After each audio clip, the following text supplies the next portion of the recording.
안녕하세요. 여러분, 수익률 상승에 도움을 드리고 싶은 헬퍼입니다. 요즘 증시가 오르락 내리락 사실 요동을 치고 있습니다. 이렇게 내려갈 때는 계속 내려간다. 정말 비관적인 뉴스, 그런 비관적인 리포트가 많이 나오고, 또 이렇게 올라갈 때는 또 바닥을 찍었다. 이제 긍정적인 뉴스가 나오는데, 중요한 거는 이제 주 추세가 가장 이제 중요한 것이거든요. 지금 과연 주 추세는 좀 어떤지 다시 한번 이제 국내나 미국 쪽 다 같이 한번 좀 살펴보도록 하고요. 오늘은 좀 특이하게 좀 추가한 게 있다면 미국이랑 이제 영국 주택 좀 PIR 지수 같이 한번 데이터를 좀 구한 게 있어서 같이 한번 보도록 하겠습니다.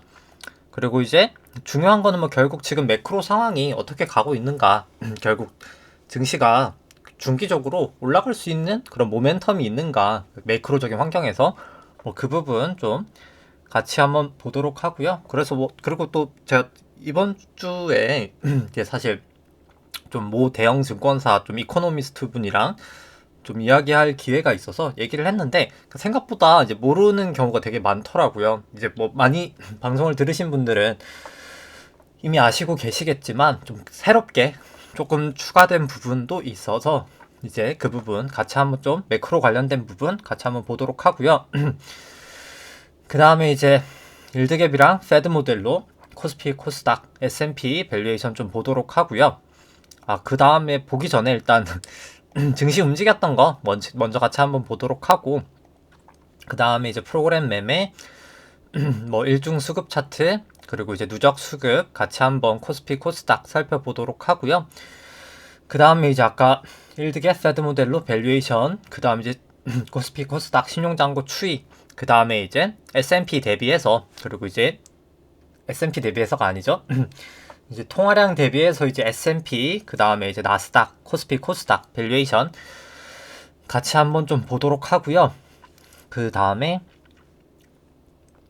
이제 비제조업 지수 ISM 제가 얘기를 못 드린 것 같아서 같이 한번 이것도 살펴보고, 그 다음에 이제 일간 수출액 대비해서 그러니까 수출액 대비해서 코스피 시가총액, 그 다음에 이제 글로벌 GDP 대비해서 코스피, S&P 이제 밸류에이션, 그 다음 이제 하이드 스프레드 같이 한번 보도록 하겠습니다. 그리고 이제 계속 말씀드리지만 제가 목이 좋지 않아가지고, 그러니까 정확하게 이제 목보다 제 기관지가 좀 좋지 않아서 좀 이렇게 목 상태가 좀 좋지 않은 점 미리 좀 양해를 부탁드리고요. 그 다음에 이제 차트 좀 살펴보도록 하겠습니다. 코스피, 코스닥, 그 다음에 S&P, 나스닥, 비트코인부터 쭈루룩 차트 여기 있는 거 다 종목들까지 같이 한번 차트랑 이 밸류에이션 좀 이제 기대 수익률이랑 그 다음에 이제 절대가치 평가 같이 한번 살펴보고 오늘 방송 좀 마치도록 하겠습니다. 일단 먼저 수급부터 같이 한번 보고 그 다음에 이제 매크로 쪽 한번 보도록 하겠습니다. 일단 오늘 코스피 0.1% 정도 상승이 있었고요. 삼성전자 좀 상승하면서 코스피 200은 한 0.8% 정도 상승이 있었습니다. 코스닥은 한 1.6%로 나름 크게 하락을 했고요. 이 검은 색깔이 프로그램 순 매도 구간, 빨간 색깔이 프로그램 순 매수 구간인데요. 이제 오늘은 살짝 매도가 있었다가 프로그램 순 매수는 계속 누적적으로 증가를 했습니다. 프로그램 매수의 주체는 외국인이 한 7,780억 정도 대규모로 매수가 있었고요. 기관 같은 경우에 1,400억 정도 프로그램 매도가 있었습니다. 코스피 같은 경우에 일중 수급은 외국인이 한 8,400억 정도 매수가 있었고요. 프로그램 매수인 걸 봤을 때 아마도 이제 패시브 자금의 가능성이 크다라고는 보여지고요. 그 다음에 이제 개인 같은 경우에는 한 3,100억 정도 매도, 기관이 한 5,400억 정도 매도가 있었습니다. 선물 같은 경우에는 외국인이 한 6,200억 정도 매수가 있었고요. 개인이 한 2,100억 정도 매도, 기관이 한 4,100억 정도 매도가 있었습니다. 코스닥 같은 경우에는 개인이 4,200억 정도 매수가 있었고요. 기관 1,600억 정도 매도, 외국인이 한 2,700억 정도 매도가 있었습니다. 12월 선물 만기로부터 이제 코스피 누적 수급 같은 경우에는 개인이 약 한 1.3조 정도 매수 중이고 기관이 좀 매도 중이고요. 외국인은 크게 움직임이 지금 이렇게 수급 자체 변동이 이렇게 늘어났다가 줄어들었다가 최근에 소폭 좀 증가한 모습이고요. 한 3천억 정도 순매수 상태고, 뭐 선물 같은 경우도 외국인이 살짝 증가하긴 했지만 여긴 여전히 한 4조 정도 가량 매도 포지션을 취하고 있습니다. 기관이 매수 중이고요. 선물은 연초율로 봤을 때는 뭐 크게 뭐 사실 12월 선물 만기랑 다르진 않고요. 근데 뭐 사실 수급이 코로나 이후로부터는 개인이 워낙 많이 사서 뭐 사실 뭐 거의 23조에다가 93조 더하면 얼마죠? 116조인가요? 126조죠? 126조? 뭐 어마한 양을 개인이 매수를 했기 때문에 뭐 수급은 저는 정말 좋지 않다. 기관하고 외국인은 다 팔고만 있어서 좋지 않다라고 보여지고요. 외국인 누적 수급이 이렇게 플러스인 것처럼 보이지만 선물은 만기가 있잖아요. 이게 번거, 외국인이 번 거는 다 이미 만기가 돼서 사라져서 외국인의 이제 지금 이미 가지고 있는 보유 포지션 오히려 선물은 매도다 라고 보시면 될 것 같고요. 코스닥 같은 경우에는 외국인 한 2.9조 정도 매도 중이고요. 개인이 한 3.2조 정도 매수 중이고 여긴 선물도 외국인이 한 2천억 정도 매도 중입니다. 뭐 연초가 아니라 2015년부터만 하더라도 개인은 46조 매수, 외국인은 뭐 한 1조 정도 누적 순매수, 그 다음에 기관이 27조, 28조 매도기 때문에 상당히 수급은 좋지 않아 보인다라고 당연히 생각이 되고요. 매크로 관련돼서 일단 뭐 먼저 설명드리기 위해서는 뭐 맨날 반복되는 내용입니다만 일단 이 구조를 일단 아는 게 가장 중요합니다. 이제 뭐 반복되지만 뭐 중요하기 때문에 뭐 계속 얘기를 드릴 수밖에 없는 것 같고요. 일단 뭐 양적 완화부터 알아야 됩니다. 일단 양적 완화를 사실 지금은 이제 양적 긴축에 대해서 그 흐름을 알아야 되는데 그리고 이제 오늘 그 얘기를 안 했었네요. 사실 되게 중요한 게 있는데 오늘 잠시만요. 10시 반에 이제 CPI 발표가 있습니다. 그러니까 물가지수 발표가 있고요. 그래서 뭐 상당히 지금 뭐 금융시장에 그걸 이제 대기를 하고 있고, 뭐 저는 이제 그게 나오면 좀 빠지지 않을까. 지금 빠질 자리이기 때문에 조금 이따 기술적 분석할 때 설명드리겠지만, 일단 뭐 10시 반을 기점으로 해서 좀 하락폭이, 낙폭이 커지지 않을까 보고, 일단 지금 뭐 컨센서스는 그냥 이제 소비자 물가 같은 경우에 한 7.3% 정도 보고 있고요. 이제 보통 그냥 기관들이 코어라고 해서 이제 뭐 유가나 그런 농산물 같은 변동성이 좀 큰 상품을 제거한 거는 한 5.9% 정도를 일단 기본 컨센서스로 보고 있습니다. 일단 뭐 양적 완화부터 일단 좀 살펴보면은 이제 일단 뭐 양적 완화의 목적을 알아야 되겠죠. 양적 완화 일단 상업은행의 보유 현금이 확대입니다. 양적 완화는 뭐 이 부분은 뭐 대부분 아시다시피 연방준비은행이든 어떤 뭐 중앙은행이 이제 국채를 매입하는 거고요. 자산에 이제 국채를 매입합니다.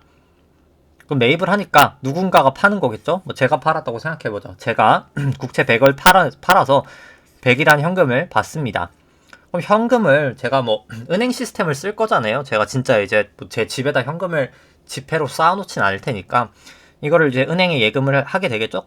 예금을 한다기보다 은행 통장을 쓰는 순간 그냥 예금이 돼버리는 거죠. 자연스럽게. 우린 예금을 한다고 생각을 하진 않지만 자연스럽게 은행에 빚이 됩니다. 이게 제가 가진 현금이 은행엔 빚이죠. 근데 그럼 현금이 생길 겁니다. 은행이. 근데 이제 그 현금이 생기는 거를 결국 연방준비은행에 재예치를 하면서 사실 양쪽 안에는 그냥 연방준비은행이 국채를 샀지만 그 돈이 다시 연방준비은행에 돌아오는 그런 역할을 하게 됩니다. 사실 실물 경제에는 아무런 영향이 미치지가 않습니다. 양쪽 하나는 실물 경제에는 영향이 없고 금융시장에만 좋다. 왜냐면 그냥 은행에 현금이 많아지니까 은행이 뭔가 할 수 있는 게 되게 많아지는 거죠. 금융시장에 이제 유동성이 많아지는 거다. 라고 보시면 될 것 같고요. 이제 양적 긴축은 조금 순서가 다릅니다. 여기 이제 연방준비인이 국채부터 매입을 해서 이 양적 완화를 하는 시절에는 이제 연방준비은행이 이제 뭐 파월 푸시란 얘기도 있고 뭐 그린스펀 푸시란 얘기도 있고 좀 우리를 지켜줄 수 있는데 이제 양적 긴축 때는 좀 완전 좀 다른 상황이 펼쳐지게 됩니다. 이제 뭐 양적 긴축은 이제 대출자가 먼저 시작이 되게 되고요. 뭐 제가 물가가 오를 것 같아서 뭐 아니면 그냥 집을 사기 위해서 차입을 했다고 생각을 해보죠. 100을 차입을 합니다. 그럼 저한테 뭐 100의 현금이 생기고 뭐 결국 소비를 하게 되겠죠. 결국엔 그러면 이제 100 차입을 결국 은행에 할 거잖아요. 은행에 대출이 나가게 될 거고요. 근데 은행은 이 대출을 하기 위해서 현금이 필요하겠죠. 그래서 연방준비은행에 맡겨놓은 이 현금인 지급준비금을 인출을 하게 됩니다.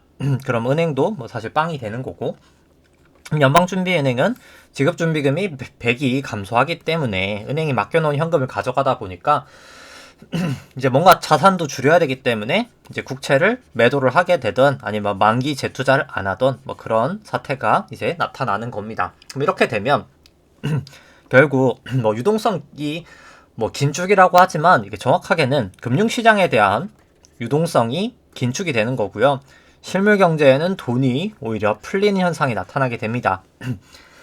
다들 좀 잘못 알고 계시는 게 양적 긴축을 물가를 잡기 위해 한다라고 잘못 오해를 하고 계시는데, 물가를 잡기 위해서 양적 긴축이 되는 게 아니라 물가가 오르기 때문에 사람들이 대출을 하게 되고, 그때 이제 은행에 이제 연방준비은행의 부채 계정이 감소하기 때문에 국채가 감소하는, 그러니까 자산이 감소하는 이제 그런 흐름이라고 보시면 될 것 같습니다. 그러니까 이 부분을 잘못 이제 이해하는 분들이 상당히 많습니다. 그래서 이 부분은 좀 잘 알아주셨으면 좋겠고요. 그리고 심지어 이제 좀 오늘은 뭐 다른 내용을 하자면, 이제 미국 기준금리가 이제 0%에서 0.25%잖아요.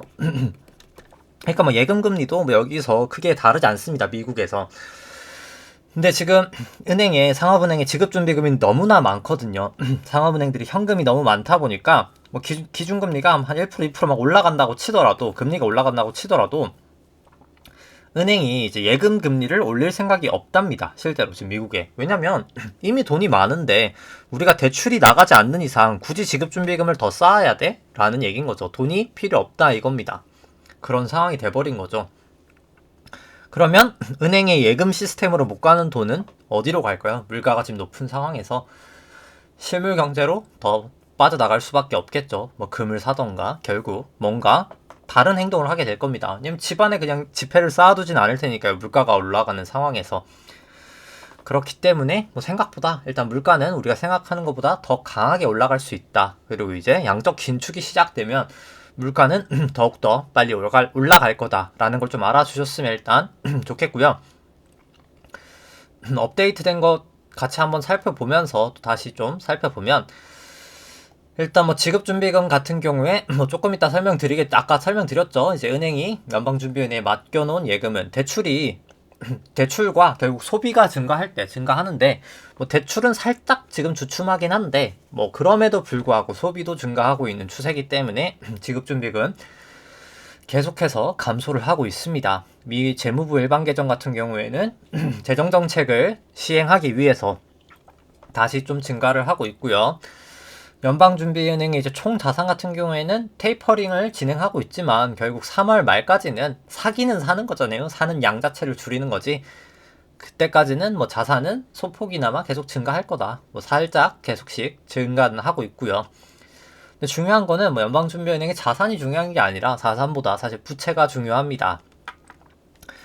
부채가 아까 말씀드렸다시피 일단 요건 안 말씀드렸지만 일단 4개로 구성이 됩니다. 요 통통화, 지급준비금, 재무부 일반 계정, 이제 리버스 레포 4가지로 이제 구성이 되고요. 유통통화 그냥 지폐라고 보시면 됩니다. 뭐 정확하게 지폐는 아닌데 그냥 우리가 진짜 볼 수 있는 그런 돈이라고 보시면 되고, 지급준비금은 상업은행이 연방준비은행에 예치를 해놓은 돈이다 라고 보시면 되고, 은행의 현금이라고 보시면 될 것 같고요. 재무부 일반 계정은 재무부, 뭐 우리나라로 치면 기재부죠. 재무부가 이제 재정정책을 위해 뭐 세금을 걷거나 국고 채권을 이제 국채를 발행해서 모아놓은 현금이다 라고 보시면 되고, 이제 리버스 레포 같은 경우에는 연방준비은행이 단기금융시장에서 차입을 한 금리입니다. 근데 이것도 또 잘못 알고 있는, 애널리스트 분들도 잘못 알고 있는 분들이 좀 계시던데, 이 리버스 레포가 은행이 이제 여유 현금이 있어서 맡긴다 이제 이렇게 설명을 하시는 분이 있는데, 지급준비금이 은행에 맡기는 거고요. 은행이 즉 연방준비은행에 맡기는 거고요. 이 리버스 레포는 비금융 기관들이, 그러니까 보통은 이제 MMF 시장입니다. 그러니까 단기 마켓 펀드라고 해서 이제 MMF 시장, 단기 금융 시장, 비금융 회사들이 이제 연방준비은행에 돈을 맡기는 겁니다. 근데 이게 당연히 그럴 수밖에 없는 게, 얘는 금리가 0.05%고 얘는 0.1%거든요. 금리가. 은행이 리버스 레포에 돈을 맡길 이유가 없는 겁니다. 이게 더 금리가 높은데 왜 리버스 레포에 맡기겠어요. 그렇기 때문에 뭐 사실 은행은 여기 절대 돈을 맡길 수가 없다. 일상적으로 맡길 수도 없고 맡길 이유도 없다. 왜냐면 지급준비금 금리가 더 높기 때문에. 그래서 좀 잘못 알고 계시면 안 되고요. 이 부분도 생각보다 잘못 설명하시는 분들이 많아서 오늘은 좀 설명을 드립니다. 일단 근데 이제 부채를 좀 설명을 드렸던 게, 일단 뭐 중요한 건 지금 부채 구조가 변경이 되고 있습니다. 딱 봐도 뭔가 좀 이때부터 살짝 달라지죠. 이게 한 2021년 작년 한 5월 정도부터 뭔가 부채의 구성이 조금 달라지는 걸 보실 수가 있습니다. 뭔가 조금 뭔가 늘고 뭔가 이제 갑자기 이렇게 증가했다가 지급준비금은 줄고, TGA 이 재무불방 계정은 줄었다가 다시 좀 늘어나고 있고, RRP는 늘어났다가 이제 조금씩 줄어가는 추세, 이제 그런 모습을 보이고 있는데, 일단 뭐 이걸 알기 위해서는 일단 뭐 시작은 수요와 공급으로 넘어갑니다. 수요와 공급으로 살펴보면 일단은 수요와 공급을 보면은 그냥 OECD 전체 이제 합산치로 한번 보도록 하죠. 이제 OECD 국가들의 이제 합산치라고 보시면 되고요. 이 연두 색깔 선 소매 판매가 수요라고 보시면 됩니다. 수요고요. 이 빨간 색깔이 이제 공급량이다 라고 보셔도 될 것 같고요. 딱 정확한 얘기는 아닌데, 그 다음에 이제 파란 색깔이 이제 투자, 캐펙스 투자, 기업들의 투자라고 보시면 됩니다. 뭐 최근엔 조금 덜하긴 하지만 뭐 공급 병목 현상이라는 말이 상당히 좀 많이 나오는 거를 아실 수가 있을 겁니다. 근데 공급 병목 현상이 뭐 없는 건 아닙니다. 공급이 분명히 2018년 중반 고점 이후로는 살짝 빠진 건 사실이거든요. 근데 공급 병목 현상이 뭐 공급이 이렇게 떨어져서 수요가 일정한데 공급 병목인 게 아니라, 수요가 이렇게나 폭등을 했기 때문에 공급이 그렇게까지 줄진 않았지만 이 수요를 이제 메꾸지를 못하는 겁니다. 그러다 보니까 그럼 기업은 뭘 하게 될까요? 기업은 당연히 이 추세선이 이렇게 되는 거잖아요. 수요가 설사 여기까지 떨어진다고 하더라도 공급량은 여기까지는 증가를 시켜야 되는 겁니다. 근데 이제 공급량이 없다 보니까 뭐 당연히 일단 물건 가격은 올라가겠죠. 그냥 당연하게 수요와 공급을 생각해 보더라도 뭐 그렇기 때문에 적어도 공급이 여기를 늘 때까지는 물가는 계속해서 일단 뭐 압력을 받을 거는 뭐 너무나 당연하고요. 수요가 설사 이만큼까지 떨어진다 하더라도 공급이 이만큼 늘어야 된다는 건 당연하고, 더군다나 공급량을 증가시키기 위해선 돈이 필요하잖아요. 당연히 이제 돈이 필요하다 보니까 투자가 증가하게 될 겁니다. 그럼 투자는 뭘로 할까요? 대출로 하죠. 보유 현금이나 뭐 둘 다 상관없습니다. 보유 현금으로 하든 대출로 하든. 근데 일단 결국 대출이 증가를 할 겁니다. 일반적으로. 그래서 일단 대출 쪽 데이터를 한번 살펴보시면은, 그래서 뭐 대출이 증가를 하고 있습니다. 뭐 최근엔 소폭 완만해지긴 했지만 2021년 5월부터 뭔가 그 연방준비은행 부채 규정이 뭔가 이상하게 달라진다라고 말했던 게 딱 5월이었죠. 그때부터 대출이 증가하게 됩니다. 근데 대출이 증가하다 보니까 일단 뭐 예대율을 한번 살펴보시면 이제 미국 쪽 상업은행 예대율이고요. 이 파란 색깔이 과거 이제 버블이라고 할 수 있는 2000년, 2008년은 예대율이 100%였습니다. 그래서 대출이 뭐 그냥 예금만큼 해줬던 거죠. 근데 지금은 예대율이 뭐 엄청나게 낮습니다. 60%도 안 되는 상황이죠. 그러다 보니까 은행이 현금이 너무 많은 거예요. 이제 양적 완화를 하다 보니까 이게 이렇게 발발된 게 결국 2008년도 말부터 양적 완화를 하면서부터 이게 이렇게 된 거거든요. 그래서 이제 양적 완화를 해서 돈을 많이 푼 건 맞습니다만 그 돈이 다 그냥 금융시장에 잠들어 있는 거죠. 그러니까 예금으로 그냥 잠들고 있는 겁니다. 예금을 잠들어 있으니까 당연히 돈을 많이 풀었다고 인플레이션도 안 나겠죠? 왜냐면 당연히 돈이 그냥 잠들어 있으니까요. 근데 앞으로 이제 물건 가격이 올라가고, 그러니까 결국 공급량은 적은데 수요가 많다 보니까 수요가 강해지니까 물건 가격은 올라가고, 그러다 보니까 투자는 많아지고 대출은 많아지고 하다 보니까 예대율이 높아지면 이제 금융시장에 있는 돈이 실물시장으로 흘러간다는 겁니다. 그럼 당연히 물가는 올라갈 수밖에 없겠죠. 잠자고 있던 돈이 실물경제로 흘러나오게 되는 상황이 지금 이미 추세가 시작되고 있다라고 보시면 됩니다. 근데 아까 말씀드렸다시피 은행이 지급준비금이 이게 결국 은행의 현금인데 대출이 나가다 보니까 2021년 5월 정도부터 이때거든요. 이때부터 은행이 이제 우리 지급준비금 넣지 않을 거야. 오히려 줄일래. 대출이 나가니까 지급준비금을 줄이고 있고요. 원래 과거에는 양적 완화를 하면 이 지급준비금이 증가가 되면서 이때는 이제 테이퍼링 기간이었고요. QT 기간이어서 줄었었지만 양적 완화했던 이 기간 동안은 지급준비금이 양적 완화를 했던 그런 금액만큼 거의 증가가 되었었습니다. 그랬었는데 양적 완화 동안 이 지급준비금이 이제 증가를 못하는 상황이 된 거죠. 오히려 줄어들게 된 겁니다. 그러니까 자산을 증가시키려면 부채를 뭔가를 증가시켜야 될 거 아니에요. 그러다 보니까 이 리버스 레포라는 거를 증가시키게 되었습니다. 연방준비은행이. 그러면 뭐 그냥 리버스 레포를 뭐 계속 증가시키면 되지 뭐가 문제냐라고 할 수 있지만 문제는 리버스 레포를 뭐 계속 증가시키지 못한다는 데 있습니다. 뭐 이제 이 부분은 좀 왔다 갔다 하지만 이제 이 단기금융시장 금리를 조금 알아봐야 되고요. 단기금리를 좀 한번 살펴보면 아까 그 RRP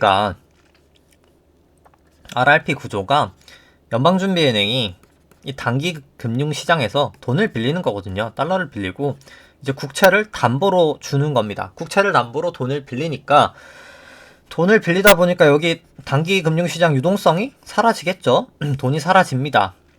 그러다 보니까 당연히 금리가 올라가겠죠. 돈이 귀해지니까. 그러니까 금리가 이렇게 튀는 겁니다. 지금 RRP를 늘리다 보니까 금리가 이렇게 튀는 거고요. 일단 뭐 이 금리들부터 좀 설명을 드리면 이제 IORB라는 거는 이제 Interest on Reserve Balance라고 해서 그냥 리저브가 지급준비금이거든요. 그냥 일반적인 필요 지준과 이제 지급준비금 이제 의무 예치 비율이 있거든요. 이제 필요 지준과 그냥 필요 지준 이외에 이제 초과 지급준비금의 이제 둘의 이제 그냥 금리가 똑같을 때를 이제 IORB 금리라고 하는데 지금은 똑같거든요. 그 둘의 금리가 이제 IORB다. 뭐 사실상은 이제 기준금리다라고 보시면 됩니다. 사실상 기준금리고요. 미국의 T-bill 이제 3months가 이제 미국채 3개월물 금리라고 보시면 되고 이 SO와 FR이 이제 레포 금리, 이제 RRP 금리라고 이제 보시면 될 것 같고요. 이제 이 FFR이 이제 지급준비금, 이제 이 지급준비금을 이제 은행끼리 거래하는 이제 금리라고 보시면 됩니다. 그러니까 네 가지 금리가 있는데 일단 뭐 좀 과거의 이제 흐름을 살펴보면 이제 과거에 이렇게 금리가 내려갔던 거는 트럼프 시절에 이제 재정정책 통과됐던 게 이제 바이든 정부 들어서면서 이제 재정정책이 이제 시행이 되면서 돈이 이제 단기금융시장으로 다 쏟아지게 됩니다. 정부가 뭐 사람들의 통장에 돈을 꽂아주니까 당연히 은행에 돈이 많아지겠죠. 단기금융시장에. 그래서 이제 돈이 많아지다 보니까 단기금리가 이렇게 하락을 하게 되었었습니다. 근데 여기 5월 이 정도부터 RRP가 이제 증가하는 시점이잖아요. 그러다 보니까 금리가 이렇게 올라가고 그러다 보니까 연방준비은행도 이 IORB 금리랑 이제 SOFR 금리를 이제 인상하게 됩니다. 5bp씩 인상을 하게 되었었고요. 근데 중요한 거는 계속 단기금융 시장에서 RRP가 증가되다 보니까 이 단기금리가 이 IORB 기준금리보다 높아지게 되는 겁니다. 결국 지금 국고채 금리는 여기 넘어가 있는 거죠. 뭐 그렇기 때문에 사실 지금은 금리를 이미 올려야 될 상황이 돼버린 겁니다. 근데 뭐 이제 아마 3월에 올리겠죠. 당연히 뭐 3월에 이제 뭐 25bp를 올리냐 뭐 50bp를 올리냐인데 뭐 사실 그것도 저는 뭐 의미가 없는 논쟁이라고 봅니다. 마치 그런 거죠. 뭐 25bp를 올린다고 해서 금융시장이 좋냐 하면 그것도 아니고 50bp를 올린다고 해서 금융시장이 좋냐 하면 그것도 아닙니다. 이제 약간 조삼모사 같은 거죠. 결국 금리는 왜 올릴까라고 생각을 해보면 금리는 이제 물가를 잡기 위해서 올리는 거거든요. 그럼 이제 금리를 올리면 물가는 왜 잡힐까로 일단 또 넘어가게 되겠죠. 이제 그거를 한번 살펴봅시다. 이제 그렇게 얘기를 좀 했던 적이 있었나 모르겠는데 이제 오늘은 그 관점에서 생각을 해보죠. 그럼 금리를 왜 올려야 될까? 물가를 잡기 위해서는 금리를 올리는 것밖에는 물가를 잡는 방법이 없는데 그럼 물가를 잡기 위해서는 왜 금리를 올려야 될까? 라는 생각을 한번 해보면은 아까 말씀드렸다시피 지급준비금이 이렇게 떨어지면 결국 연방준비은행의 이제 부채 계정이 줄면서 자산이 줄면은 인플레이션이 발생을 하게 됩니다. 왜냐면 통장에 쌓여있는 돈이 흘러나게 가게 되니까 쌓이게 되니까 인플레이션이 발생을 하는 건데 그러면은 이 자산이 그렇게 크게 안 줄게 하려면 좀 속도를 덜 줄게 하려면 어떻게 해야 될까인 거죠. 근데 결국 은행의 선택지는 이겁니다. 지급준비금 할래? 지급준비금을 연준에 맡길래 지금 0.1%이고요. 대출할래? 이런 선택지가 있는 겁니다. VS죠. 은행의 입장에서 0.1%를 벌까? 아니면 3%를 벌까? 라고 하면 어디에 투자를 하시겠습니까? 이제 은행은 3% 경기가 회복되고 있는 상황에서 사람들이 대출이 나가기 때문에 우리는 3%에 투자할 거야 라고 하다 보니까 지급준비금이 줄어드는 거죠. 그러면 대항을 하기 위해서는 그냥 금리를 한 2%까지 올리면 불확실한 대출보다는 그냥 지급준비금 2%가 낫지 않겠어? 라는 생각이 들 수 있겠죠. 충분히 은행 입장에서. 그렇기 때문에 이렇게 금리를 높이면 지급준비금리가 사실 기준금리라고 했잖아요. 사실상 지급준비금 금리를 높이면 기준금리를 높이면 대출에 비해서 은행이 지급준비금에 예치하는 양이 더 많아진다는 겁니다. 상대적으로. 그렇기 때문에 금리를 올린다는 것 자체는 연방준비은행이 부채 계정인 지급준비금을 유지시키는데 그 주 목적이 있습니다. 그래서 사람들이 자산 축소가 물가를 잡기 위해서 하는 거야 라고 하는 그런 잘못된 생각은 버리셔야 되고요. 자산 축소는 물가를 잡기 위해서를 하는 게 아니라 물가가 올라가는 시점에서 자연적으로 나타나는 현상이다 라고 보시면 됩니다. 그렇게 생각을 하시면 되고요. 자산 축소는 물가를 잡기 위한 도구가 전혀 아니고 오히려 물가가 상승이 되는 역할을 한다 라고 이해를 해주시면 될 것 같습니다. 근데 이제 중요한 거는 그럼 얼마나 이제 지급준비금이 떨어질 수 있을까? 연방준비은행 총자산이 지금 너무나 많은데 거의 9조 달러 정도 되죠. 정말 천문학적인 돈인데 얼마나 떨어질까? 이제 지급준비금이 얼마나 축소될까? 연방준비은행 총자산이 얼마나 축소될까? 라고 생각을 해보면 이제 뭐 윌러 연준이사가 저번에 FOMC 끝나고 나서 얘기를 했듯이 연방준비은행 이제 총 자산이 GDP, 미국의 GDP의 약 한 20%가 보통 적정하다고 봅니다. 일반적으로.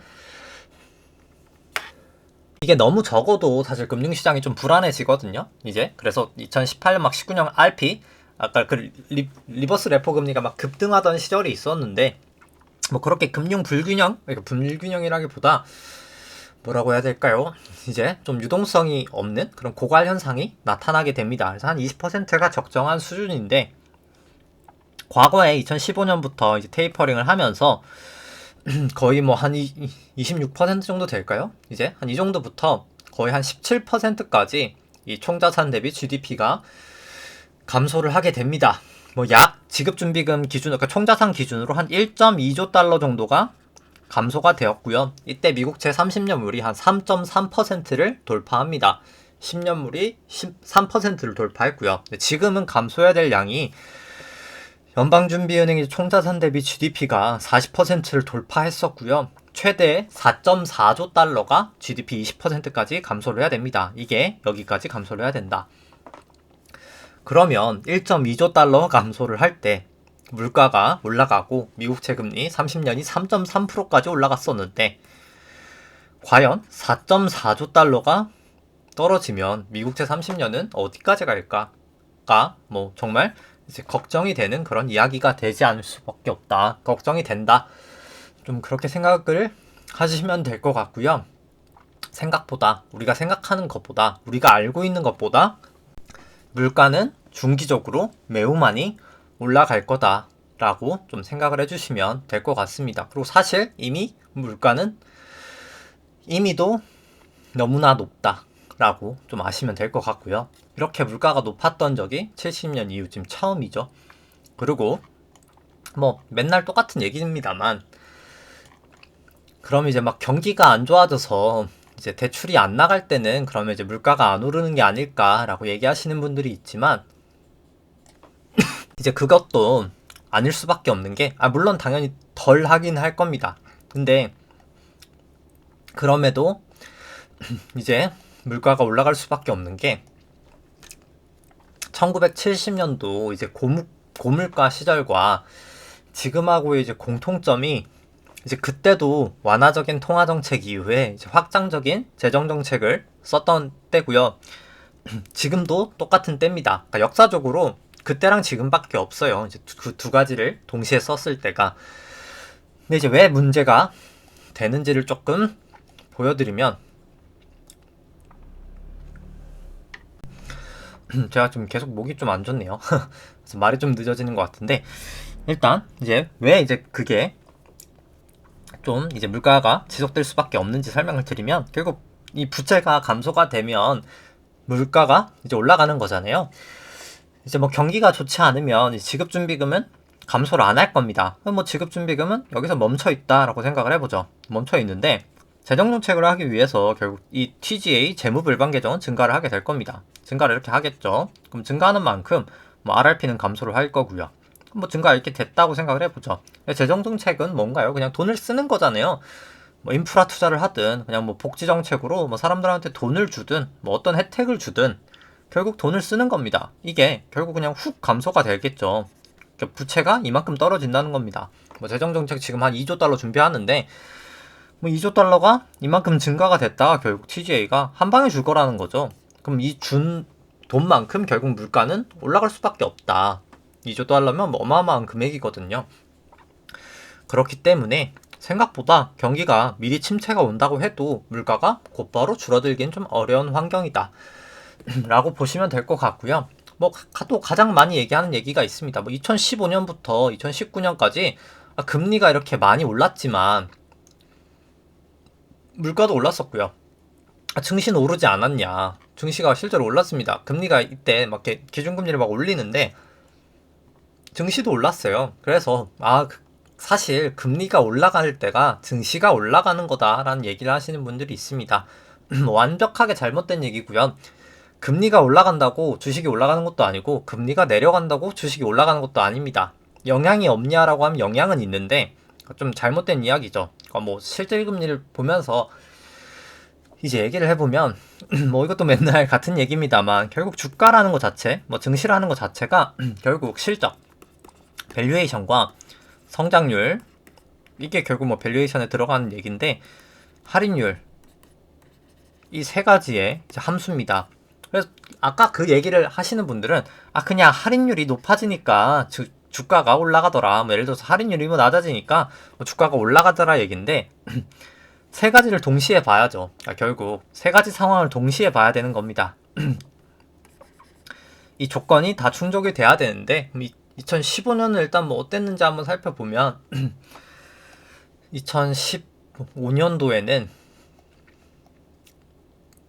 뭐 매주 사실 하는 얘기입니다만 뭐 트레일링 퍼여서 뭐 퍼는 좀 넘어가도록 하고요. PBR을 살펴보면 PBR이 2015년 보면 뭐 지금에 비해서 지금 좀 많이 빠지긴 했습니다만 뭐 거의 지금 절반밖에 안 됩니다. PBR이 상당히 낮았었고요. 근데 수익성은 또 어떻냐 하면 수익성이 그때나 지금이나 뭐 그렇게 다르지도 않습니다. 크게 다르지도 않고요. 근데 밸류에이션이 낮으니까 금리가 이렇게 높아져도 증시가 높아질 수밖에 없었던 거죠. 워낙 밸류에이션이 싸니까요. 지금보다 밸류에이션이 2배나 쌌으니까 금리가 좀 올라가도 증시가 올라갈 수 있었습니다. 그런데 지금은 이 밸류에이션에서 수익성이 그렇게 좋은 것도 아닌데 뭐 과거랑 거의 비슷한 수준인데 여기서 이제 할인율이 올라간다면 그리고 우리가 생각하는 것보다 지금 금리는 높게 올라가고 있는 상황에서 과연 밸류에이션이 버틸 수 있을까? 라고 했을 때 뭐 전 중기적으로 어렵다. 그리고 실질 금리가 사실 이제 증시의 할인율 역할인데 이제 2021년 거의 11월 정도 바닥을 찍고 지금 올라가고 있는 추세다. 상당히 많이 높아졌죠. 이제 10년물 기준으로 0.48까지 올라온 상황에서 마이너스 1.2에서 결국 주 추세는 실질금리는 높아질 수밖에 없는 상황에서 이때도 밸류에이션도 지금 높은데 우리가 굳이 증시에 무리하게 베팅을 할 필요는 전혀 없지 않을까. 이게 일단 제 매크로 관점의 이제 뷰고요. 그 다음에 이제 밸류에이션부터 좀 살펴보도록 하죠. 밸류에이션을 좀 살펴보면 이제 일드갭과 이제 패드 모델 좀 살펴보도록 하고요. 일드갭 같은 경우에는 이제 주식 안에 있는 기대 수익률을 국고채 10년 금리로 차감한 거고요. 이제 패드 모델은 나눈 겁니다. 금리로. 일드갭부터 보면은 뭐 증시랑 이제 거울처럼 반대로 움직이는데 지금 증시가 뭐 꽤나 많이 떨어졌죠. 고점 대비해서는. 근데 그럼에도 불구하고 일드갭 상당히 낮은 수준입니다. 낮을수록 고평가, 높을수록 저평가인데 뭐 상당히 비싼 수준이다. 패드 모델로 봐도 뭐 거의 최고점에 가까운 수준이다. 왜냐면 금리가 높아지고 있기 때문에 주식이 상대적으로 비싸지고 있다라고 보시면 될 것 같고요. 주가는 오히려 하락했지만 밸류에이션 더 비싸졌다. 긴 시계열로 보더라도 월드갭이나 패드 모델 둘 다 밸류에이션 높아 보인다라고 생각이 되고요. 그냥 간단하게 생각하시면 됩니다. 그냥 애플 배당 수익률이 0.6% 정도 되거든요. 근데 미국채 10년 금리가 이제 뭐 1.9%라면 사실 애플을 굳이 사야 되나? 라는 생각이 드는 거죠. 뭐 삼성전자도 마찬가지고요. 왜냐면 이제 뭐 지금 회사채 뭐 A급 이제 회사채 한 3년짜리 금리가 3%를 넘습니다. 그냥 안정적으로 가만히만 있어도 3% 이상 뭐 롤링 이펙트라고 해서 뭐 채권 중도 매도까지 하면은 뭐 4%에서 5%까지도 기대할 수 있는 상황에서 굳이 내가 위험 자산인 주식에 투자를 해야 될까에 대해서는 점점 이제 물음표가 사실 생기고 있는 상황이라고 생각을 하고요. 뭐 코스닥 같은 경우에도 밸류에이션은 마찬가지로 계속해서 금리 때문에 비싸지고 있다라고 보시면 될 것 같고 코스피랑 이제 S&P 같이 돼 있는 걸 보셨을 때 둘 다 밸류에이션 비싸 보이고 뭐 상대적으로 미국 쪽이 훨씬 더 밸류에이션 부담이 커 보인다. 왜냐면 이제 자사주 매입의 영향과 이제 양쪽 하나의 영향이지만 양쪽 하나는 이제 3월에 끝이 나고 결국 자사주 매입도 금리가 올라가면 하기 힘들거든요. 왜냐면 이제 회사채나 CLO라고 유동화 증권을 발행해서 이제 그 돈으로 자사주 매입을 했던 건데 금리가 높아지면 당연히 하기 어렵고 자사주 매입하기에 이제 빚도 너무 많아서 생각보다 이제 빚이 많아서 과거만큼은 하기는 좀 어려운 상황이다.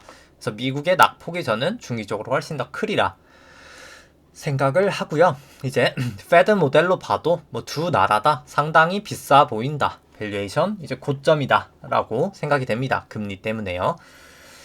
그 다음에 이제 신용잔고 추이 같이 한번 살펴보면 신용잔고 이제 코스피랑 일단 뭐 코스닥 잠시만요. 지나가 버렸네요. 네.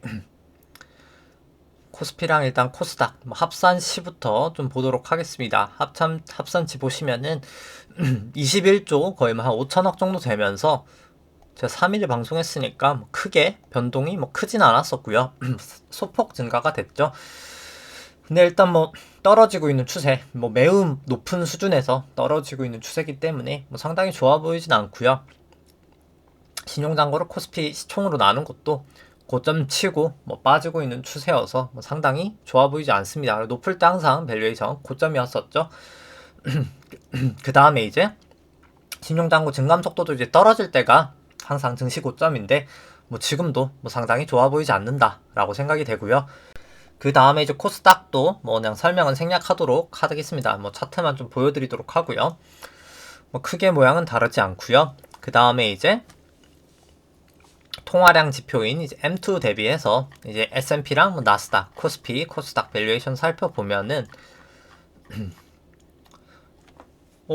이제 이건 높을수록 고평가이지 낮을수록 저평가인데 뭐 닷컴버블 이후로 최고치 찍고 빠지고 있는 추세라 뭐 S&P, 나스닥 뭐 둘 다 좋아 보이지 않고요. 한국 같은 경우도 2018년 고점 찍고 빠지고 있는 추세여서 뭐 사실 둘 다 그렇게 좋아 보이지 않습니다. 그 다음에 이제 한국 뭐 수출액 전년 동기비, 미국 ISM 제조업, ISM 비제조업 지수 모두 다 이제 YOY로 피크를 쳤다. 추세적으로는 이제 고점은 찍었다. 그러니까 모멘텀이 약화가 되는 거죠. 이제 상승 추세의 이제 강도는 약해질 수밖에 없다. 뭐 상승은 계속 되겠지만 그냥 좀 강도가 약해진다라고 보시면 될 것 같고요. 그 다음에 이제 수출액 대비해서 코스피 시가총액 같은 경우도 과거 이제 고점들 넘은 추세에서 하락하고 있는 추세, 뭐 추세가 그렇게 좋아 보이진 않는다라고 생각이 되고, 그 다음에 이제 글로벌 GDP 대비해서도 이제 코스피 시총, S&P 같은 경우에 과거 고점들 추세들 다 넘었다가 빠지고 있기 때문에 뭐 상당히 둘 다 좋아 보이지 않습니다. 중기적인 추세는 좋아 보이지 않고요. 하이힐드 스프레드 같은 경우에는 200일 이동평균선, 120 이동평균선, 50 이동평균선 다 넘고 있기 때문에 뭐 당연히 이제 위험 선호에서 위험 회피로 사실 이미 회사채 시장, 이제 위험한 회사채죠. 하이힐드 높은 이제 회사채 금리가 높은 하이힐드 시장에서는 이미 위험 회피로 지금 좀 돌아서고 있다. 추세가 이제 그렇게 보시면 될 것 같습니다. 그 다음에 이제 차트 좀 살펴보도록 하죠. 코스피는 이제 코스피 200으로 보도록 하고요.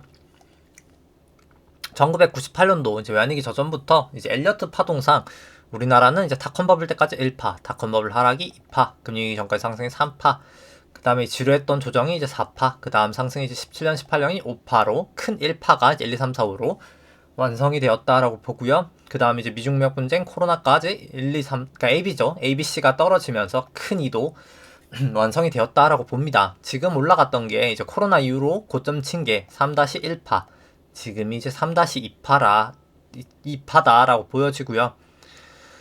여기 이렇게 저점하고 저점을 좀 그어서 고점에다가 이렇게 올려놓으면 채널링을 좀 할 수 있는데 뭐 거의 다음 부근에서 빠졌기 때문에 뭐 채널은 유효하다라고 볼 수 있을 것 같고, 뭐 RSI나 MACD 봤을 때 뭐 둘 다 뭐 여기 볼린저 밴드 하회하는 것도 그렇고요.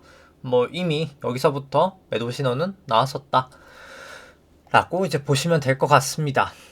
그 다음에 이제 일봉으로 좀 살펴보면 마지막 3-1파, 2파 보면은 여기까지가 이제 3-1파의 1파, 2파, 뭐 3파, 뭐 4파, 5파 완성이 되었었고요. 3-1파는 여기 이제 또 저점하고 2파랑 4파 저점을 그어서 이제 3파 고점에다가 올려놓으면 채널링을 할 수 있는데, 여기 이제 고점 뭐 잘 다였었기 때문에 채널은 유효했다라고 보여지고요. 5파 넘었고 나서 이렇게 깨지고 여기 깨질 때 뭐 두 번의 이제 매도 기회는 있었다라고 봅니다. 그 다음에 이제 여기까지 내려왔던 게 A파, 여기 올라갔던 게 B파, 여기가 1, 2, 3, 4, 5로 C파가 큰 A파로 완성이 되었다라고 보고요. 여기도 똑같이 이제 5파 고점과 B파 고점을 그어서 A파 저점에다가 올려놓으면 여기도 이제 저점하고 저점이 딱 잘 닿았었죠. 여기 이제 깨지고 올라가고 하는 걸 봐서 아, C가 끝이 났구나를 또 사전적으로 좀 알 수 있었습니다. 뭐 그랬었고요. 그 다음에 이제 그래서 여기 ABC가 끝이 나서 큰 A는 완성이 됐고, 또 4파랑 여기 이제 A파 저점 여기죠. 이렇게 그었을 때 사라졌는데 이제 4파랑 A파 저점을 그어서 이제 B파 이제 C파가 이제 시작되는 부분을 좀 캐치를 할 수 있는데, 이렇게 깨지는 여기 부분, 여기 한번 깨지긴 했지만 반등을 좀 했었고요. 여기서부터 이제 좀 C가 무너지는구나 좀 알 수 있었고, 그 다음에 이제 여기가 A였다고 하면 여기가 A, B, C로 큰 B였었다 라고 보고요. 지금이 이제 마지막 C다 라고는 보여집니다. 그럼 마지막 C는 뭐 간단하고요. 오히려 계산하기는 그냥 여기 A, B, C인데 적어도 이제 A가 내려갔던 크기만큼 내려갈 확률이 상당히 높습니다. 그래서 뭐 그렇게 본다고 치면은 아마 코스피 200으로 한 333 정도 보고요. 뭐 그 정도 이제 하락할 가능성이 뭐 가장 높다라고는 봅니다. 근데 이제 뭐 마지막 C파를 또 채널링을 할 수가 있는데요. 이제 파동을 매길 수가 있는데, 뭐 저는 이제 여기까지가 비었다라고 보고요. 그래서 지금 여기가 이제 C의 1, 여기가 C의 2, C는 무조건 5파로 이루어지거든요. 그러니까 여기가 1, 여기가 2, 여기가 3, 여기가 4지 않았을까라고 생각을 합니다. 그럼 채널링을 또 할 수 있겠죠. 이제 2랑 4를 또 채널링을 해보면 그러니까 요것도 일단 뭐 계산치를 한번 넣어보면, 일단 제가 366을 그때 한번 얘기 드렸었는데 366은 저 4파 계산치로서 338.2% 되돌림이었거든요. 근데 이번에 뭐 올라간 반등을 봤을 때 뭐 거의 61.8%, 뭐 제가 최대 한 377 정도까지는 갈 수 있지 않을까라고 얘기를 드렸었는데, 오히려 여기 618 근처로 조금 더 갔다라고 보시면 될 것 같습니다.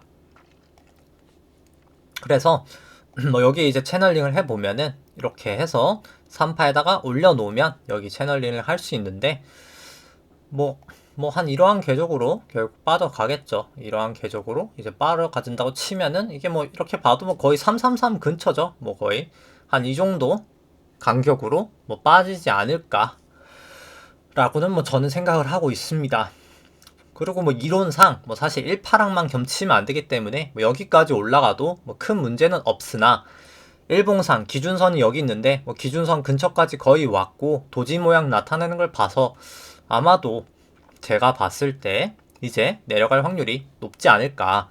그리고 기준선이 결국 26일 동안에 고점과 최저점을 더해서 2로 나눈 수치인데요. 저점은 당연히 여기고 고점은 여길 겁니다. 근데 내일부터 이제 고점이 계속 내려갑니다. 그러니까 여기까지는 내려가고요. 이제 여기까지 내려갈 텐데, 그래서 기준선이 내려가면서 아마도 주가도 같이 따라 내려가지 않을까라고는 저는 좀 보고 있습니다. 뭐 시간 관계상 분봉은 좀 생략하도록 하고요. 뭐 코스닥 같은 경우도 뭐 똑같은 거죠. 결국 여기 5파 고점 치고 ABC, A파, ABC, 그 다음 여기 B, 여기가 1파, C의 1파, 2파, 3파, 4파, 이렇게 5파라고 저는 봅니다. 하락을 뭐 그렇게 보고요. 그 다음에 이제 S&P 살펴보면 이제 뭐 미국 쪽이 좀 반등이 있는데, 이제 그 부분을 같이 한번 보면 일단 장기 파동부터 좀 보도록 하겠습니다. 2009년도 바닥부터 해서 여기까지가 1파, 2파, 여기가 1, 2, 3, 4, 5로 3파, 여기가 이제 이렇게 4파, 그 다음 5파, 고점은 저는 쳤다라고 보고요. A, B, C로 결국 큰 하락이 향후에 중기적으로 남아있다라고 봅니다. 그 다음에 이제 마지막 5파부터 살펴보면 여기가 1파, 2파, 3파, 4파, 마지막 이 5파가 5파에 연장이 되었다라고 보고요. 연장은 이제 1파, 3파, 5파 중에 한 번 연장이 되는데 5파에 연장이 되었고, 여기까지가 또 5파에 1, 2, 3, 4, 5로 1파, 2파, 여기 3파, 4파, 여기까지가 5파였었다라고 봅니다. 그 다음에 여기가 이제 A, B, C로 A파, A, B, C, B파, 그러니까 전고점을 이제 넘었지만 이게 expanded flat이라고 해서 이제 그냥 이제 B가 이 5파 고점을 넘는 경우가 사실 뭐 더 많긴 하더라고요, 사실. 그래서 그렇게 좀 나왔다라고 보시면 되고, 이게 1, 2, 3, 4, 5는 절대 안 세지거든요. 그래서 B파가 맞다라고 보고, 결국 C는 이제 5파로 이루어질 거잖아요. C가 1, 2, 3, 4로 지금 꽤나 반등이 크게 왔다. 여기까지고, 뭐 최근에 반등을 많이 했습니다만 이게 여기 고점을 깨진 건 아니거든요. 그래서 이게 마지막 이제 이 C에 또 5인 거죠. C의 5에 여기가 이제 C의 5에 1파가 여기까지였고 2파가 여기고, 그 다음에 이제 3, 4, 5 이런 식으로 가리라. 뭐 저는 아직까지는 생각을 합니다. 근데 여기가 이제 넘냐 마냐가 중요하겠죠. 넘지 않고 오늘 뭐 CPI 발표로 좀 빠진다라고 치면은 그렇게 밑으로 가는 게 맞다라고 보고, 이제 여기서 위로 돌파가 된다라고 하면 이제 그땐 좀 고민을 해봐야 되겠죠. 근데 뭐 아직까지는 저는 좀 밑으로 가지 않을까 생각을 하고 있고요. 여기도 똑같이 이제 그냥 현물로 한번 보면은, 현물로 보면은 또 공교롭게도 또 이날이 딱 26일입니다. 이제 딱 어제가 26일이었고요. 여기 이제 오늘 딱 증시가 되면은 이 기준선이 딱 내려갈 겁니다. 그래서 아마도 주가도 이거랑 같이 이렇게 빠질 확률이 저는 높다라고 보고, 여기도 채널링을 하면 여기 2파랑 여기 4파가 여기죠. 4파 이렇게 해서 채널링을 해보면 여기 이렇게 여기까지 저는 좀 빠지리라. 이 채널이 닿는 영역까지 1, 2, 뭐 3, 4, 5 이런 식으로 빠지지 않을까. 뭐 전 한 요 정도 궤적을 좀 생각을 하고 있습니다. 4가 여기는 좀 반등이 컸죠. 그러다 보니까 여기선 좀 이 낙폭에 비해서는 살짝 오리라 생각을 합니다. 이게 교대 법칙이라고 하거든요. 파동에 교대 법칙이 나올 것 같다라고 보시면 될 것 같고, 뭐 나스닥도 마찬가지입니다. 나스닥 기준선이 훅 떨어질 겁니다. 정말 이제 훅 떨어지죠. 이제 고점이 훅 떨어지니까요. 고점이 훅 떨어지니까 기준선이 훅 떨어지면서 나스닥도 훅 떨어지리라는 생각을 합니다. 그래서 뭐 여기도 똑같이 기준선에서 여긴 나스닥이 계속 막히고 있었죠. 이 기준선에서 막히고 있는데 어제 같은 경우 200일 이동평균선에서 막혔었고요. 기준선이 이제 급락을 하면서 주가도 같이 떨어질 가능성이 높다. 과거에는 이 전환선에서 계속 지지를 보였었는데 결국 전환선이 지지선과 기준선, 저항선 중에 뭘 뚫을까? 뭐 사실 그게 지금 관건이고 뭐 저는 밑으로 뚫을 가능성이 높다. 1, 2, 3, 4, 5에 1, 5에 2, 5에 3, 5에 4, 5에 5로 빠질 것 같다. 여기도 똑같이 이렇게 채널링을 할 수 있겠다 라고 보여집니다. 뭐 여기까지 빠지는 거겠죠 결국. 이렇게 뭐 이렇게 좀 보시면 될 것 같고요. 뭐 일단 여기를 넘어선다 라고 하면은 완전히 좀 달라지니까 뭐 그때는 이제 뭔가 좀 다시 한번 고민을 해봐야 되지 않을까 라고 생각은 들지만 뭐 아직까지는 저는 좀 빠질 가능성이 좀 더 높게 보고 있습니다. 뭐 거래량을 봐도 그렇고요. 뭐 계속 뭐 거래량 자체가 증시가 내려갈 때 거래량 오히려 올라갔었고요. 증시 이렇게 높아질 때 거래량 뭐 그렇게 높아지지 못하니까 빠질 때 거래량 올라가고 거래량 주식 올라갈 때 거래량 급락을 하고요. 주가 떨어질 때 거래량 올라가고 주가가 이제 반등할 때 거래량 뭐 그렇게 유의미한 모습 보이지 못하고 주가가 떨어질 때 거래량 늘었다가 주가 다시 올라갈 때 거래량이 늘지 못하는 모습 생각보다 거의 못 늘었죠. 그렇기 때문에 저는 뭐 사실 이게 진짜 상승이라고는 뭐 생각을 안 합니다. 사실 그래서 뭐 오늘 뭐 저는 좀 빠지지 않을까라고 생각을 하고 여기를 이제 넘어가면 뭐 그때는 좀 고민을 해보자. 근데 저는 뭐 여전히 그냥 숏 포지션을 뭐 여기서부터 제가 S&P 말고 이제 나스닥을 숏을 해야 되겠다라고 해서 여기서 숏 대거 매수를 했었고, 그러니까 선물 매도 이제 풋옵션 매수를 하고 여기서 뭐 거의 다 청산을 했었고요. 이렇게 올라가면서 계속 또 이제 매수를 했었습니다. 네, 설명하기 쉽게 매수라고 설명을 하죠. 이렇게 샀었고요. 이렇게 내려갈 때 제가 한 여기였던 것 같아요. 한 여기서 대규모로 이제 다 정리를 하고요. 여기서 21일 날 정리를 다 하고요. 이렇게 올라가면서 다시 또 매수를 했다가 뭐 지금 그냥 들고 있습니다. 저는 좀 내려가리라 뭐 여전히 생각을 하고요. 그 다음에 이제 비트코인 차트를 봐도 뭐 비트코인도 뭐 전 내려가는 파동이지 않나라는 생각을 합니다. 뭐 여기가 이제 1, 2, 3, 4, 5로 마지막 5파를 쳤다라고 보고요. 여기가 이제 1, 2, 3, 4로 올라갔다가 지금 이제 이게 A, B, C로 올라갔다가 뭐 저는 여기 이제 50일 이동평균선이 거의 50일, 200일이 거의 저항선인 거죠.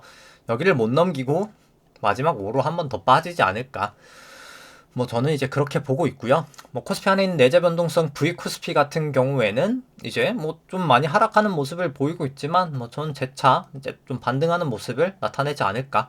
뭐 그렇게 생각을 합니다. 50일, 120일, 200일도 뭐 다 호전됐죠. 여기는 오히려 골든 크로스다 라고 보시면 될 것 같고요.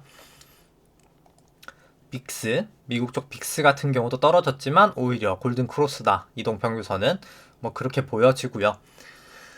필라델피아 반도체 지수 같은 경우도 뭐 똑같이 4파 반등 1, 2, 3, 4, 5로 내리 한번 꽂지 않을까. 뭐 저는 뭐 여전히 일단 아직까지는 그렇게 보고 있고요. 뭐 니케이 같은 경우도 여기 이제 5파 고점 치고 결국 여기가 A파, 여기가 이제 B파, 그 다음에 C의 1파, 2파, 뭐 3파, 4파, 뭐 5파 이런 식으로 가지 않을까. 뭐 여긴 좀 살짝 넘어서 이게 그냥 뭐 C의 C의 1, 2, 그 다음에 3의 1, 뭐 3의 1일 수도 있긴 한데, 뭐 제가 니케이는 그렇게 자세히 보진 않아서, 뭐 정확하게 뭐 말씀드리기는 어렵긴 하지만, 뭐 결국은 뭐 사실 여기도 기준선에서 좀 걸린 걸 보면, 여기도 변화일이 와 있고요. 기준선에서 내려가는 걸 봤을 때, 어디든 간에 뭐 결국 좀 빠지지 않을까, 뭐 그렇게 생각은 들고요. 뭐 유로스톡스도 5파 고점 치고, A 파 빠진 다음에 A, B, C로 B 나오고 나서 1, 2, 3, 4, 5에 1, 5에 2, 5에 3, 5에 4, 5에 5로 좀 빠지지 않을까 라고 보고 있습니다. 그 다음에 뭐 항생 같은 경우도 그냥 지금 기술적 반등 나오고 뭐 결국 다시 한번 빠진다 라고 뭐 상해 종합이나 뭐 똑같이 생각이 되고요. 여기도 이제 A, B 1, 2, 3, 4, 5로 뭐 보면 되겠죠. 그 다음에 이제 뭐 달러 인덱스 같은 경우는 일단 뭐 추세 자체는 뭐 지금은 그렇게 좋지는 않습니다. 그냥 일단 뭐 추세는 뭐 화는 뭐 그렇게 예측하는 건 사실 크게 의미가 없는 행동이라고 봐서 일단 뭐 구름대가 깨지면 완벽한 하방 추세로 봐야 되겠지만 뭐 아직 깨지진 않았지만 뭐 좀 추세가 약화는 됐다 라고 보시면 될 것 같고, 이제 달러 원 같은 경우도 기준선이 깨지진 않았지만 좀 깨질랑 말랑해서 추세가 완전히 좋진 않지만 아직은 그래도 상방 추세다라고는 보여지고요. WTI도 뭐 일단 아직까지는 뭐 기준선 넘고 있어서 뭐 추세가 나쁘진 않지만 좀 보조지표로는 뭐 좀 과열인 것 같긴 하다 이고요. 금 같은 경우에 반등하고 있지만 결국 실질금리가 결국은 올라갈 수밖에 없거든요. 근데 실질금리랑 반대로 갈 거기 때문에 뭐 사실 금은 저는 뭐 빠진다고 봅니다. 이것도 기술적 반등이다 라고 보고, 금은 실질금리가 10년물 기준 최소한 1% 정도는 되고 그때부터 좀 매수를 하자라고 생각이 되고요. 뭐 국채금리 같은 경우에는 뭐 결국에 여기서 1, 2, 3, 4, 5로 5파 고점을 치고 그 다음 조정받고 지금 다시 올라가는 파동 중에 하나다 라고 보여집니다. 단기 조정이 언제 올진 모르겠지만 결국 뭐 단기 조정 받다가 결국엔 더 가리라 생각을 하고요. 뭐 미국채 같은 경우도 뭐 결국 저는 더 위로 사실 가야 된다. 중기적인 추세는 사실 훨씬 더 높아질 수밖에 없다. 일단 그렇게 보여지고요. 키스코홀딩스 같은 경우도 일단 뭐 종목들이 쭈르륵 살펴보면 일단 키스코홀딩스 같은 경우 현재 주가 15,500원 정도 되는데 뭐 실적 전망치 감안했을 때 뭐 솔직히 밸류에이션 상으로는 한 69,000원까지 갈 수 있는 뭐 충분한 밸류에이션이 되는 종목이다라고는 보여집니다. 근데 일단 뭐 그럼에도 다행히 뭐 사실 뭐 구름대 안으로 들어왔고 전환선 기준선 호전되고 26일 프랭스팬 뭐 호전되고 다 호전돼서 이제 구름대만 사실 넘으면 될 것 같고요. 근데 일단 뭐 구름대를 좀 여기가 되게 두터워서 아마도 매물이 되게 많다는 거거든요. 결국 이거를 좀 안전하게는 뭐 넘고 사는 게 가장 좋을 것 같은데 뭐 저는 보유 물량이 많아서 어차피 매도는 하지 못하기 때문에 뭐 저는 뭐 더 빠질 수도 있겠지만 근데 그렇게 빠질 가능성이 뭐 높다라고 보진 않지만 뭐 일단 빠지든 말든 저는 뭐 어차피 들고 있어야 되기 때문에 혹시나 가지고 계시다면 구름대나 기준선 깨지면 매도하시고 돌파하면 그때 이제 추매를 하시는 게 좀 더 올바른 선택이지 않을까 뭐 그렇게 생각을 합니다. 그 다음에 이제 현대해상 살펴보면 현대해상 같은 경우 일단 뭐 전환선 기준선 뭐 다 상회하고 26일, 9일 후행스팬 다 호전돼서 뭐 일단 추세는 괜찮은 추세다, 뭐 좋은 추세다라고 생각이 되고요. 밸류에이션 상으로도 뭐 상당히 여전히 저평가다, 기대 수익률은 상당히 높은 추세다라고 생각을 합니다. 뭐 DB도 뭐 싸지만 일단 뭐 현대해상이 조금 더 많이 저렴해 보인다라고 뭐 생각을 하고요. 뭐 차트 설명 생략하도록 하고 뭐 우리 금융지주 계속 뭐 잘 올라가고 있지만 뭐 그래서 뭐 추세는 뭐 상당히 좋다. 우리 금융지도 뭐 추세상으로 뭐 크게 문제는 없고요. 그 다음에 이제 상대가지 평가로도 이제 뭐 한 15%까지 왔지만 여전히 아직까지 뭐 과거에 비해서는 비싸진 건 맞지만 뭐 절대적으로는 이 정도면 싼 밸류에이션이다. 근데 뭐 하나금융지주도 좀 많이 싸져가지고 뭐 솔직히 하나금융지주도 좀 싸진 것 같다. 근데 이제 우리 금융지주가 은행 비중이 높거든요. 근데 뭐 나쁘게 표현하면 다각화가 안 돼 있는데 뭐 지금 같은 시점에서는 금리 올라가는 시점에서는 다각화 안 된 게 나와가지고 뭐 저는 이제 우리 금융지주만 들고 있긴 합니다. 근데 뭐 좀 안정성을 추구하신다면 하나금융지주랑 뭐 신한금융지주는 뭐 조금 섞어서 사는 것도 뭐 나쁘진 않지 않나, 뭐 좋다라고 생각을 하고요. JB는 아무래도 뭐 지방 계열이다 보니까 조금 더 저평가가 되어 있지만 뭐 저는 조금 대형사를 더 좋게 보고 있습니다. 지금은 뭐 좀 많이 올라가지고요. 사실 지방은행 쪽은 KB는 좋긴 한데 좀 비싸다. 이제 리딩뱅크다 보니까 좀 그 부분이 있고, 그 다음에 뭐 신한은 좀 괜찮다라고 보고요. 그 다음에 이제 삼성전자 보면 되겠네요. 뭐 삼성전자도 뭐 차트상 결국 뭐 여기도 똑같습니다. 그냥 5파 고점을 1월에 작년 1월에 쳤죠. 5파 5점 치고 A파 빠지고 B파 반등하고 1, 2, 3, 4 반등 이렇게 하고 5로 빠진다. 근데 5가 좀 연장돼서 크게 빠지지 않을까. 뭐 그렇게 보고요. 그래야 이제 좀 모양새가 저는 좀 맞으리라고 봐서 5가 좀 강하게 좀 길게 빠지지 않을까. 뭐 이 정도로 좀 빠지지 않을까라고 생각을 하고 있고요.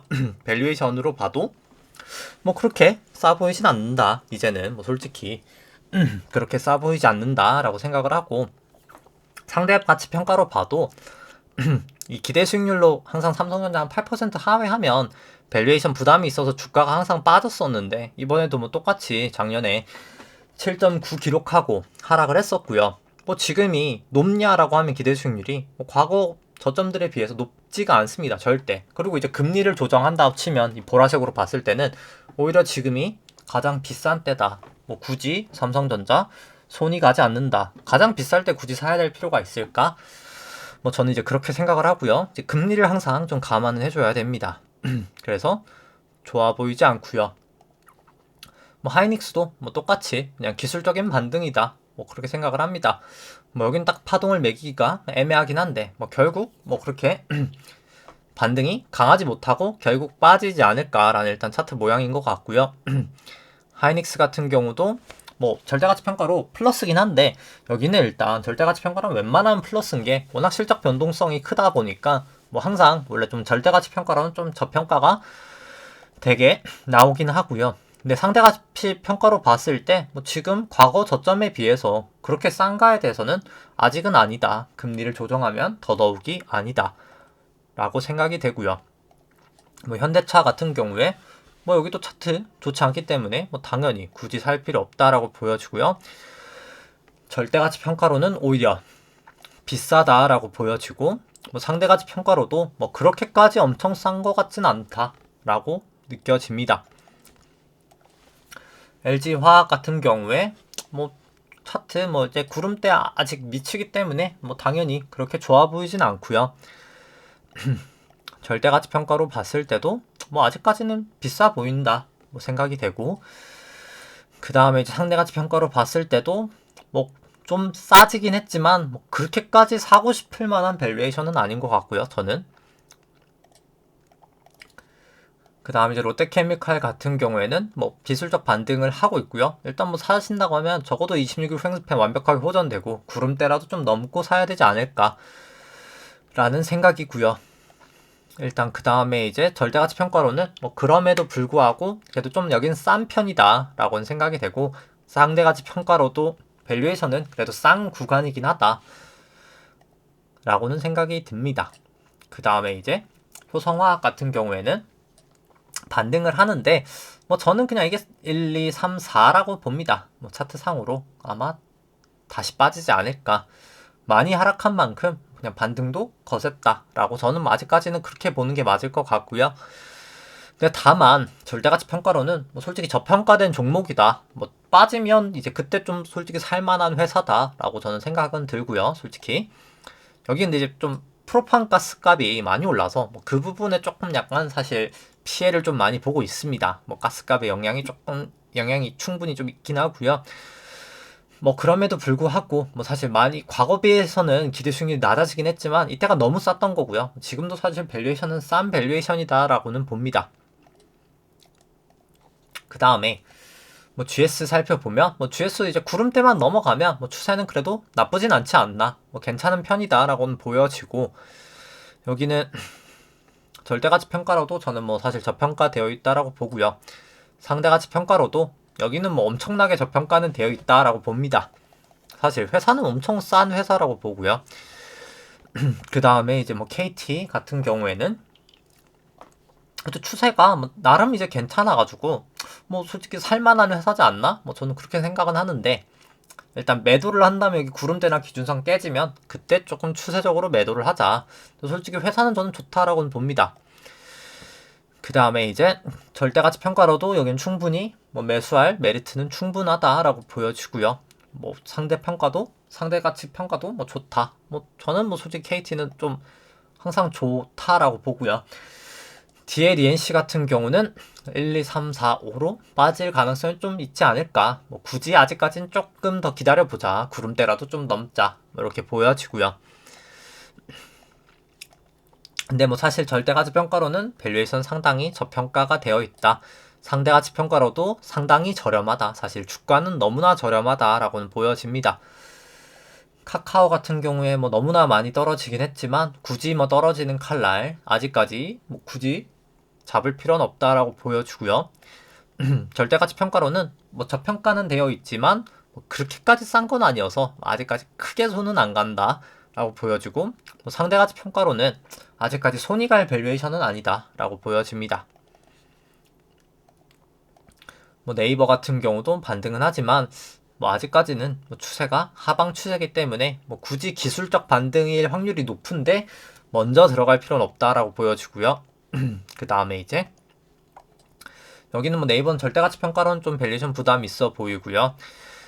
그 다음에 상대가치 평가로는 뭐 아직까지 그렇게까지 싼 것 같지는 않습니다. 뭐 그렇게 뭐 솔직히 네이버는 아직은 손은 안 가는 것 같고요. 뭐 셀트리온 같은 경우는 뭐 주가는 뭐 어마어마하게 빠졌지만 아직 추세 하락 추세이기 때문에 뭐 계속 조심하셔야 될 것 같고요. 뭐 밸류에이션도 아직까지 뭐 여전히 저는 부담이 있어 보입니다. 그 다음 뭐 상대가치 평가로 봐도 여기는 뭐 상대가치 평가는 싼데 그냥 과거 이때가 너무 비쌌던 거 아닌가 생각은 들고요. 그 다음에 이제 뭐 삼성바이오로직스 같은 경우에도 그냥 기술적 반등 정도 1, 2, 3, 4, 5였지 않았을까, 5로 빠지지 않을까 생각은 하고요. 아직까지 뭐 굳이 여기서 기준선 크게 이제 떨어질 텐데 뭐 굳이 기준선 떨어질 때 들어갈 필요 없다라고 보여집니다. 밸류에이션은 뭐 저는 뭐 매우 많이 고평가되어 있다라고 보고요. 상대가치 평가로도 그냥 항상 고평가긴 한데 뭐 굳이 항상 고평가인 걸 살 필요 있을까라는 뭐 그런 생각이고요. 그 다음에 이제 NC소프트 같은 경우도 뭐 굳이 떨어지는 칼날 뭐 잡고 싶지 않다. 뭐 중동 쪽에서 사고 있는데 뭐 길게 보면은 뭐 좋을 수 있겠지만 뭐 굳이 지금 떨어지는 칼날을 잡을 필요는 없지 않나? 뭐 그렇게 생각을 하고요. 그 다음에 이제 밸류에이션 상으로는 뭐 그냥 거의 적정하다라고는 생각을 합니다. NC는 지금 적정하다라고는 보여지고, 상대가치 평가로도 솔직히 뭐 솔직히 여기는 뭐 그래도 나름 사실 싼 편에 속한다라고는 봅니다. 솔직히 NC는 뭐 이건 그래서 취향이라고는 보긴 하고요. 뭐 NC 게임이 좀 괜찮다라고 생각하시면 뭐 솔직히 매수할 레벨 자체는 된다라고는 봅니다. 뭐 추세는 조금 더 봐야 될 것 같은데 밸류에이션은 이제 뭐 그냥 살 수 있는 가격대까지는 그래도 좀 온 게 아닌가라는 생각은 들긴 하네요. 포스코 같은 경우에는 아직 뭐 기준선하고 구름대는 넘지 못해서 여긴 좀 넘고 26일 프랭스팬도 호전되는 거 보고 뭐 사도 늦지 않지 않을까 생각은 들고, 다만 밸류에이션은 저평가되어 있다. 상대가치 평가로도 충분히 많이 저평가는 되어 있다라고 보여지고요. 그 다음에 이제 LG전자 살펴보면 LG전자 같은 경우에도 아직 뭐 구름대를 넘진 못해서 좀 지켜보자. 뭐 지금 굳이 떨어지는 칼날 잡을 필요 없다 생각이 되고, 여기는 뭐 절대가치 평가로는 좀 저평가는 되어 있습니다만 아직 추세가 좋진 않고요. 상대가치 평가는 충분히 저평가가 되어 있어서 뭐 사실 뭐 길게 봐선 매수할 수 있지만 뭐 굳이 떨어지는 칼날에서 살 필요는 없다. 뭐 그렇게 생각을 합니다. 그 다음에 제일제당 같은 경우에는 뭐 일단 뭐 26일 프랭스팬 여기 호전되고 여기 구름대만 확실히 넘어가면 뭐 좀 그래도 살 수 있는 구간이지 않나라고는 보여지긴 하네요. 솔직히 뭐 근데 이제 손절을 결국 구름대 밑으로 깨지면 뭐 그때 팔면 되지 않을까 생각은 하고요. 그 다음에 이제 뭐 절대가치 평가로는 그래도 좀 저평가가 되어 있다라고 보여지고, 상대가치 평가로는 뭐 많이 그래도 싸진 편이다라고 생각이 됩니다. 그 다음에 이제 한국기업평가 같은 경우엔 뭐 굳이 떨어지는 칼날 뭐 아직은 살 필요 없다라고 보여지고요. 뭐 여기도 절대가치 평가로는 그냥 거의 적정한 수준이다라고 보여지고, 상대가치 평가로는 쌉니다. 뭐 사실 금리 감안 안 하면 싼데 금리를 감안했을 때가 조금 애매하다. 뭐 그렇게 보여지고요. 그 다음에 이제 키움과 한국금융지주 좀 살펴보면 키움증권 같은 경우에 반등은 하고 있는데 뭐 저는 아직은 좀 기술적인 반등이 커 보인다. 기준선 내려와서 기준선 넘는 거 보고 사도 늦지 않다라고 생각이 되고, 한국 금융 지주도 50일 평균선 막혔는데 적어도 구름대라도 좀 넘고 사자라고 생각을 합니다. 그 다음 상대가치 평가로 둘 다 살펴보면 일단 뭐 저평가가 된 거는 둘 다 맞다. 근데 아직 추세를 좀 더 지켜보자 라고 생각이 되고요. 그 다음에 이제 미국 쪽 애플부터 게임스톱까지 살펴보면, 애플 같은 경우에는 그냥 제가 지금 파동을 봤을 때 여기 이제 5파 고점을 치고 A, B, C로 A고 여기가 이제 B였다라고 봅니다. 그 다음에 이제 C로 1, 2, 3, 4, 5로 빠지지 않을까, 그런 모양이 좀 저는 생각이 되고요. 여기도 이제 기준선 내려오는 상황에서 뭐 굳이 좋은 추세가 나오지 않을 확률이 높다라고 생각이 되고, 그 다음에 이제 뭐 테슬라 살펴봐도 테슬라 여기 120 이동평선 계속 못 넘고 있죠. 여기를 못 넘고 이제 기준선 계속 떨어질 추세이기 때문에 뭐 그렇게 좋아 보이지 않는다라고 저는 생각을 합니다. 뭐 아마존도 마찬가지로 반등은 했지만 여기도 그냥 저는 계속 여기 1, 2, 3, 4, 5로 A였고 A, A, B, C로 B, 그 다음 1, 2, 3, 4, 5로 이렇게 빠지지 않을까 생각을 합니다. 그 다음에 여기 이제 52동평균선에서 계속 좀 저항을 좀 보이고 있는 거죠. 여기를 좀 넘어야 될 것 같고요. 게임스톱 같은 경우도 기준선에서 딱 걸친 상황에서 뭐 기준선 내려가면서 결국에는 빠지지 않을까. 여기는 이제 여기 가야 기준선 빠지겠지만 결국 넘지 못하고서는 빠진다. 뭐 그렇게 생각을 합니다. 뭐 그래서 뭐 사실 뭐 제가 뭐 사실 지금 기술적 분석 보는 게 틀려서 설사 뭐 여기서 반등이 미국으로 보죠. 뭐 미국으로 봐서 뭐 여기서 반등이 더 커서 이렇게 넘어간다 하더라도 뭐 제가 단기 추세를 뭐 틀릴 수는 있겠지만, 근데 매크로 환경상 뭐 사실 밸류에이션이나 성장률, 그 다음 할인율을 감안했을 때 뭐 여기서 올라가기에는 사실 중기적으로는 어려운 밸류에이션이다 라고 생각을 하고, 뭐 사실 지금은 저는 뭐 숏을 저처럼 하실 게 아닌 이상 현금이 지금은 제일 좋다라고 보여지고요.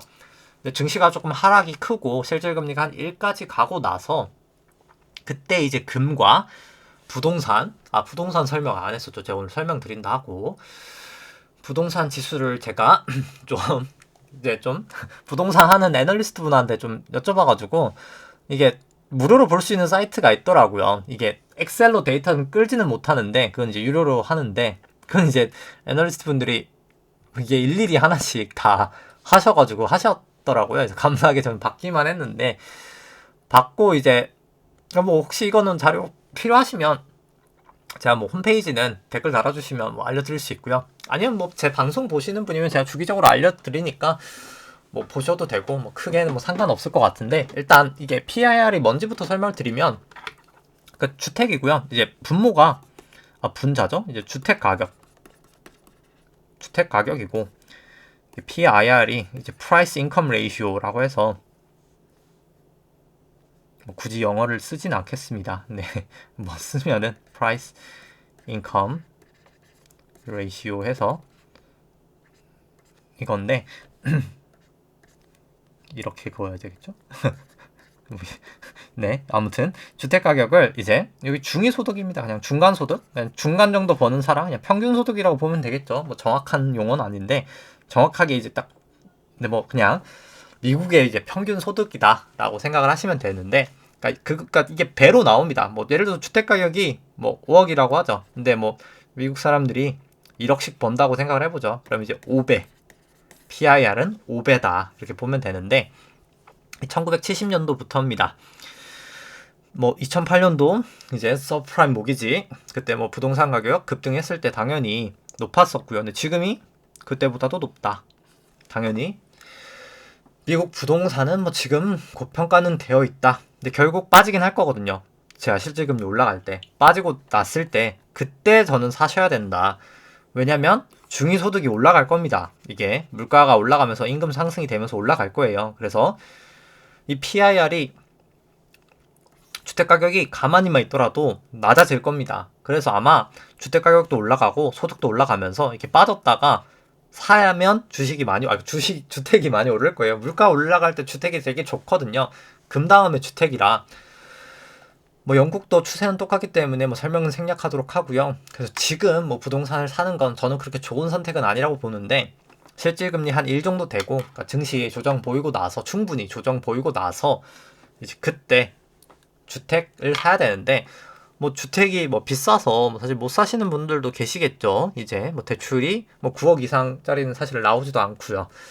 그러다 보니까 그럼 이제 뭐 사실 리츠를 하면 되거든요. 이제 미국 쪽은 이제 에쿼티 레지덴셜 리츠가 많아서, 이제 아파트 에쿼티 리츠가 많아서 뭐 그거를 좀 하면 되지 않을까. 제가 계속 그건 좀 서치를 조금 하려고 하고 있고요. 뭐 아직은 제가 좀 계속 바빠가지고 못 찾고 있는데, 뭐 아직 살 타이밍이 아니다 보니까 뭐 그 부분도 있긴 한데, 결국 타이밍을 재서 어차피 실질금리 1 될 때까지 이게 이렇게 내려올 거고요. 이때 우리는 금과 리츠, 뭐 여유가 되시는 분들은 부동산 사시면 좋고요. 왜냐면 부동산 레버리지가 가능하니까 부동산.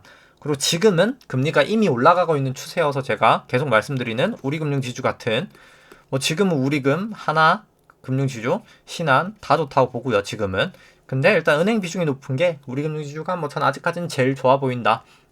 근데 나는 안정성을 추구한다라고 하면 3개 다 섞으시면 될 것 같고, 뭐 현대해상 이렇게 지금은 현대해상처럼 이렇게 금리 인상 수혜주들 사고, 나중에 이제 실질금리 올라가서 금, 리츠, 부동산 이렇게 들고 계시면 되지 않을까라고 생각을 하면서 오늘 방송 마치도록 하겠습니다. 좋아요와 구독 누르시면 감사하겠습니다. 이상입니다.